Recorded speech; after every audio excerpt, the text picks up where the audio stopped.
दोस्तों आज हम आपको जिस देश के सफर पर लेकर जा रहे हैं उसे दुनिया में द कंट्री ऑफ पोटैटो के नाम से भी जाना जाता है, क्योंकि इस देश में 3000 से ज्यादा वैरायटी होती है आलू की। एक ऐसा देश जो घिरा है दुनिया का सबसे बड़ा अमेज़न जंगलों से। भाई कहा जाता है कि यहाँ का खाना जिसने एक बार के लिए टेस्ट कर लिया वो उसे कभी भूल नहीं सकता। ये भी कहा जाता है कि इस देश का एलियंस के साथ भी कनेक्शन है। ये एक ऐसा देश है जहाँ पर एक या दो नहीं बल्कि 3 ऑफिशियल लैंग्वेज बोली जाती है। दोस्तों इस देश में ही हुई है कई शानदार हिंदी फिल्मों की शूटिंग। जी हाँ, हम बात कर रहे हैं साउथ अमेरिका के सबसे खूबसूरत देश पेरू की। तो देर किस बात की, अपना सीट बेल्ट बांध लीजिए अच्छे से और निकलते हैं धरती की जन्नत पेरू की एक शानदार सफर पर। सबसे पहले आपको बता दें कि इस देश का ऑफिशियल नाम है द रिपब्लिक ऑफ पेरू। देश की कुल आबादी है 3 करोड़ 25 लाख के आसपास। पेरू की कुल आबादी में 80% शहर में रहते हैं तो सिर्फ 20% गाँव में बसे हुए हैं। पेरू की राजधानी शहर है लीमा, जो यहाँ का सबसे बड़ा शहर भी है, और पेरू की 1/4 पॉपुलेशन लीमा में ही रहती है। पेरू का border Ecuador, Colombia, Brazil, Bolivia, Chile और प्रशांत महासागर से जुड़ी हुई है। दोस्तों पेरू में 3 ऑफिशियल लैंग्वेज बोली जाती है। ये 3 भाषाएं हैं स्पेनिश, कोएचुआ और अमेरा। लेकिन यहाँ सबसे ज्यादा लोग स्पेनिश ही बोलते हैं। वैसे आपको बता दूं कि अमेज़न जंगल के आसपास के लोग कम से कम 13 भाषाएं बोलते हैं। दोस्तों इस समय दुनिया का सबसे बड़ा वंडर प्लेस यानी कि माचू पिच्चू भी पेरू में ही है। क्या आप सोच भी सकते हैं कि इस देश में सी लेवल 8000 की ऊंचाई पर यानी कि पहाड़ की चोटी पर एक ऐसा शहर बना हुआ है जिसके बारे में लोगों को पता तो था लेकिन कोई इसे ढूंढ नहीं पाया। लेकिन 1911 में आर्कियोलॉजिस्ट हीराम भिंगम ने इस शहर को खोज निकाला था। आज भी इतनी सुविधा होने के बाद लोग इस माचू पिच्चू को देखने के लिए पहाड़ की ऊंचाई तक नहीं पहुंच पाते हैं। और आज से सैकड़ों साल पहले कैसे इतनी ऊंचाई पर घर बनाया गया होगा, ये वाकई में किसी को भी चौंकाने वाली बात है। आज भी टूरिस्ट इस प्लेस तक पहुंचते पहुंचते बहुत परेशान हो जाते हैं क्योंकि इसकी ऊंचाई ही इतनी ज्यादा है। ऐसे में उस जमाने में कैसे इतनी ऊंचाई पर काम किया गया होगा, आज भी बड़ा सवाल बना हुआ है। आपको बता दें कि माचू पिच्चू को 2007 में new 7 wonders of the world के खिताब से नवाजा गया था। पेरू की करेंसी है सोल। इंडियन करेंसी के मुताबिक 1 सोल 19 इंडियन रुपीस के बराबर होता है। पेरू एक ऐसा देश है जहां एजुकेशन के मामले में लोग बहुत सीरियस होते हैं। 2018 में की गई एक सर्वे के अनुसार पेरू की लिटरेसी रेट है 94.41%, जो कि वाकई में बहुत अच्छी है। दोस्तों अगर आपको मोटे होने का शौक है तो पेरू आपके लिए परफेक्ट डेस्टिनेशन है। आप सोच रहे होंगे कि हम ऐसा क्यों बोल रहे हैं। ऐसा इसलिए क्योंकि इस देश में 3000 से ज्यादा अलग अलग किस्म की आलू की वैरायटी देखने को मिलती है। पेरू साउथ अमेरिकन देशों में सबसे बड़े पोटैटो एक्सपोर्टर है। आलू के साथ ही यहाँ भी आम भी बहुत टेस्टी और खुशबूदार होते हैं। पेरू से आम का भी एक्सपोर्टर है। सबसे ज्यादा सोने का प्रोडक्शन करने वाले देश में एक है पेरू। आपको यकीन नहीं होगा कि पूरी दुनिया में सबसे ज्यादा गोल्ड प्रोडक्शन के मामले में पेरू देश 6वां नंबर पर है। खास बात यह है कि इस देश के सोने की डिमांड बहुत हाई है। आज के दिन में पेरू का सोना दुनिया के हर कोने कोने में पहुंचता है। पेरू देश में 90% लोग ईसाई धर्म को मानते हैं। साथ ही दूसरे धर्म के लोगों को भी यहाँ इक्वल माना जाता है। यहाँ पर हर धर्म के लोग रहते हैं और किसी के साथ आज तक कोई परेशानी नहीं हुई, क्योंकि लोगों का मानना है कि ईश्वर एक ही है, चाहे आपकी मान्यता अलग अलग ही क्यों न हो। पेरू के लोगों के बारे में कहा जाता है कि ये हद से ज्यादा इमोशनल होते हैं। यहाँ के लोग अपने इमोशन पर बिल्कुल भी काबू नहीं रख पाते। यहाँ लोग बहुत जल्दी खुश हो जाते हैं और वहीं वो बहुत जल्दी दुखी भी हो जाते हैं। जब भी यहाँ पर कोई फुटबॉल मैच होता है तो स्टेडियम का नजारा भी कमाल का होता है। अगर पेरू की टीम जीत गई तो समझिए कि यहाँ पर एक हफ्ते तक पार्टी का माहौल होता है, और अगर हारे तो सब रोते हुए नजर आते हैं।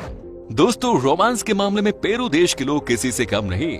आपको ये बात जानकर हैरानी होगी कि यहाँ के बच्चे भी बॉयफ्रेंड और गर्लफ्रेंड की बातें करते हैं। ये यहाँ पर बहुत ही कॉमन बात है। पेरू में आमतौर पर लोग कम उम्र में ही शादी कर लेते हैं।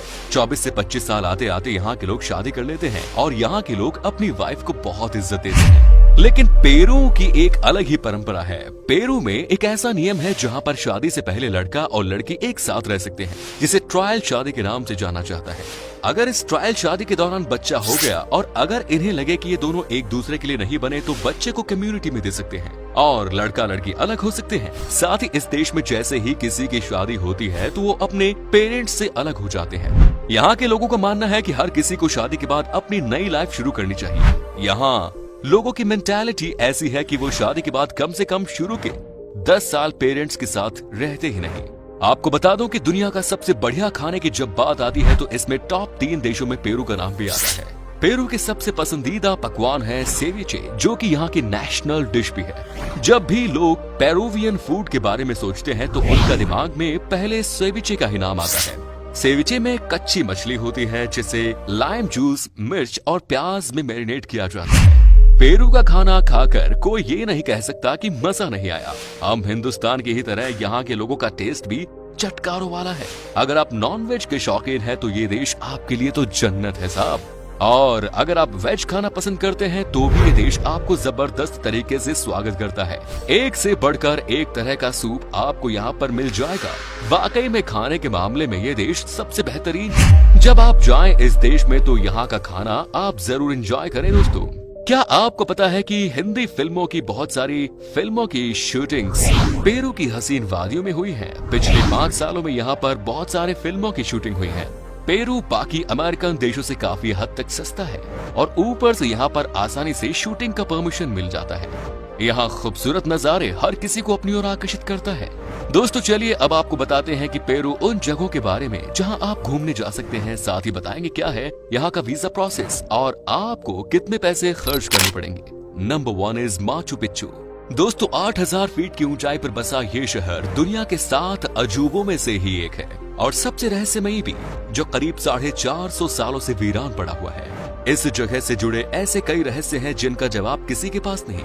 यही वजह है कि इस जगह को रहस्यमयी शहर भी कहा जाता है। पेरू के कल्चर से जुड़ा हुआ ये एक ऐतिहासिक जगह है जो उरुबाम्बा घाटी के ऊपर एक पहाड़ पर स्थित है। माचू पिच्चू को अक्सर लोग इंकाओं का खोया हुआ शहर भी कहते हैं। ये इंका साम्राज्य के सबसे परिचित प्रतीकों में से एक है। इसे पेरू का एक ऐतिहासिक देवालय भी कहा जाता है। माचू पिच्चू को साल 1983 में इसे यूनेस्को वर्ल्ड हेरिटेज साइट्स का दर्जा दिया गया। Next is the scared valley. Peru की खूबसूरती को बढ़ाती है ये स्कैर्ड वैली। यहाँ का नजारा इतना हरा भरा है कि किसी को भी अपनी ओर खींच ले। इस वैली पर जो भी एक बार आता है वो बार बार आने की चाहत रखता है, क्योंकि ये जगह ही इतनी खूबसूरत है। स्कैर्ड वैली में हर वीकेंड हजारों की संख्या में लोग आते हैं। हालांकि एक बार कुछ ऐसे सवाल उठे थे कि अगर यहाँ पर सैलानियों की संख्या बढ़ी तो यहाँ की खूबसूरती खत्म हो सकती है। लेकिन दोस्तों आज भी ये वैली हद से ज्यादा खूबसूरत नजर आती है। अगर कभी पेरू जाओ तो यहाँ जरूर जाएं दोस्तों आप। Next is कुस्को architectural treasures. दोस्तों ये भी पेरू की सबसे पॉपुलर डेस्टिनेशंस में से एक है। कुस्को में अनगिनत पुरानी इमारतों के साथ साथ म्यूजियम्स, सेंटो डोमिंगो का चर्च, कोरिकांचा के इंका साइट के खंडहरों टूरिस्ट्स को अट्रैक्ट करता है।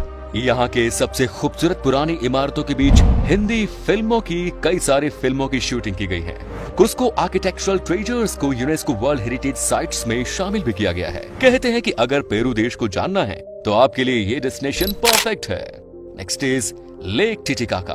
अगर आपको नीले पानी से प्यार है, अगर आपको ऐसी जगह जाना है जहां पर आपको लगे कि आप इस दुनिया से कहीं दूर आ गए हैं, तो ये जगह है आपको बहुत अट्रैक्ट करने वाली है। यहाँ पर है एक आइलैंड जिसे कि उरोस फ्लोटिंग आइलैंड कहा जाता है। आप इस जगह की खूबसूरती देखकर यकीन ही नहीं कर पाएंगे। चारों तरफ पानी ही पानी, आसपास आपको न के बराबर ही लोग नजर आएंगे और उसके बाद एक सुनसान आइलैंड पर आपको रहने का मौका मिलेगा। यहाँ पर कई सारे ऐसे लोग आते हैं जिनको एडवेंचर करने का शौक होता है और वो यहाँ आकर रात बिताते हैं। अगर आपको सुकून चाहिए तो ये आपके लिए एकदम परफेक्ट है। Next is Nazca Lions.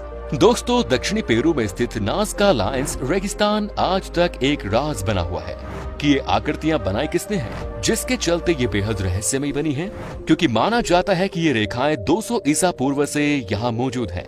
इनमें से कुछ आकृतियां इंसानों, पौधों और जानवरों की हैं और इसके अलावा भी रेगिस्तानी सतह पर सीधी रेखाएं भी दिखाई पड़ती हैं। ये रेखाएं करीब 500 वर्ग किलोमीटर में फैली हुई है। हेलीकॉप्टर की मदद से इन्हें और साफ साफ देखा जा सकता है। सोचने वाली बात यह है कि 200 ईसा पूर्व में इन आकृतियों और रेखाओं को किसने और किस मकसद से बनाया। हिस्ट्री पे इंटरेस्ट रखने वाले लोगों के लिए ये बेस्ट जगह है। दोस्तों आपको इस देश में जाने से कम 40 दिन पहले वीजा लगाना होगा। उसके लिए आपको पेरू के एम्बेसी में एप्लीकेशन डालना होगा। आप ऑनलाइन भी अप्लाई कर सकते हैं और आपको कुछ डॉक्यूमेंट्स देने के बाद टूरिस्ट वीजा दे दिया जाता है। आपको पेरू के सैर करने के लिए लगभग 1 से 1.5 लाख तक खर्च करना पड़ेगा।